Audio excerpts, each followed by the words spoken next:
Hey guys, welcome to the Massive Iron Channel. I'm Steve Shaw, editorial director at tigerfitness.com and Muscle and Bra Nutrition CEO. Guys, got a bench press question from Mark. It is about concurrent training. Mark is 48, hitting the bench press 225 for reps, and his bench press is backpedaling, and he wants to know if concurrent periodization, concurrent training, is something that can help him. And I want to address that in this video. Before I get into this topic, if you have any questions, check out the link below. Submit your questions. They come straight to my inbox, just like Mark's. The best questions turn into a video just like this. So here's the parameters. Mark is 48. He's benching 225 for reps and regressing. He's getting weaker. Mark wants to know if he should use concurrent training or concurrent periodization, which is basically an intensity day or a heavy day and a volume day. He made comment that he feels like he's not recovering enough from this type of training, so he's a little bit confused. First off, if you're regressing on the bench press, it's either you're not doing enough volume, weekly volume, you're doing far too much, you're not recovering, or perhaps you're not eating enough. You're not eating enough. So those are just some common variables. In Mark's case, he's finding that he can't recover from 2-a-day workout or 2-a-week bench press workouts. So he's definitely not doing too little volume. So the variables, Mark, that could be hindering your bench press progress are diet and not enough recovery. Now, full body advocates or frequency advocates or advocates of this style of training are going to jump on the bandwagon and make general statements. These general statements are going to say, this is the best method, or we believe this is the best method. We believe frequency is the best method. Here's the thing. The best method is going to be the method that works for you.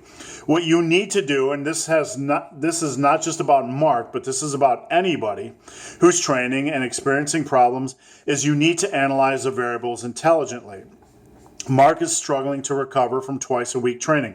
So flat out, it doesn't matter what concurrent fanatics are saying. It doesn't matter what frequency fans are saying. The reality of the situation is Mark is 48 and he's not recovering. So Mark, first and foremost, I don't know much about your diet, but I would recommend that you get your diet consistent and squared away if it is not. By that I mean at least 180 grams of protein a day, 90% quality whole foods, probably 30 to 35% of your calories from fats, and the rest of your calories from quality carb sources like rice, quinoa, oatmeal, fruits, and veggies. Nail down your diet so that isn't a possible variable that's hindering your bench press progress. You could also add 200 to 300 calories above maintenance level, and this generally will help with a bench press stall. But at your age, at 48, and I'm 48, I don't recommend gaining weight or eating in a surplus unless you're 160, 170, 180, and you can gain 5 to 10 pounds, and it's not going to put you into the obese level. So if you are kind of on the skinny side of things, that might be a variable that you need to analyze, eating a little bit more calories as long as you keep your weight in check. Calories are magical for bench press. And then the same note, if your diet is too sloppy or not nailed down, that could be a variable as well. So assuming we have the diet all on track, the issue is concurrent training, doing intensity one day a week and volume the next day a week. Mark is saying he doesn't feel like he's recovering from this style of training. Mark, there's different ways to slice and dice it. Instead of doing 2 bench press sessions a week, which is basically one every 3 or 4 days, you could stretch it out to 1 bench press session every 5 days.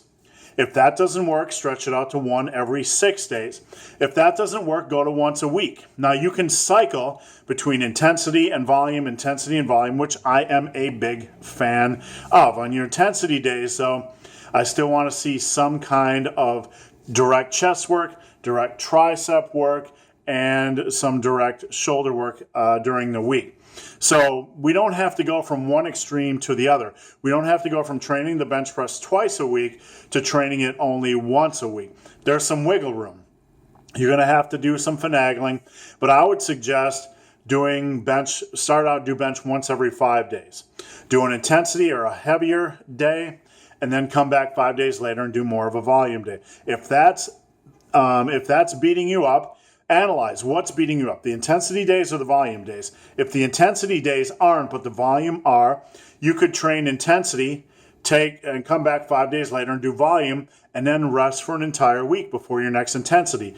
So you could do intensity on a 5-day cycle, volume on a 7-day cycle. There's many ways to slice and dice it. But at the end of the day, what we have to do as intelligent intermediate to intermediate and advanced lifters is not just generically take in the advice of people who are fans of concurrent lifting or frequency training. What we have to do is analyze what works and what isn't for us and just make small changes, because usually these small changes, as we dial it in, it's going to help us carve out our own program. It's going to help us be more successful in a manner that works with our body, our joints, our age, our diet, our goals.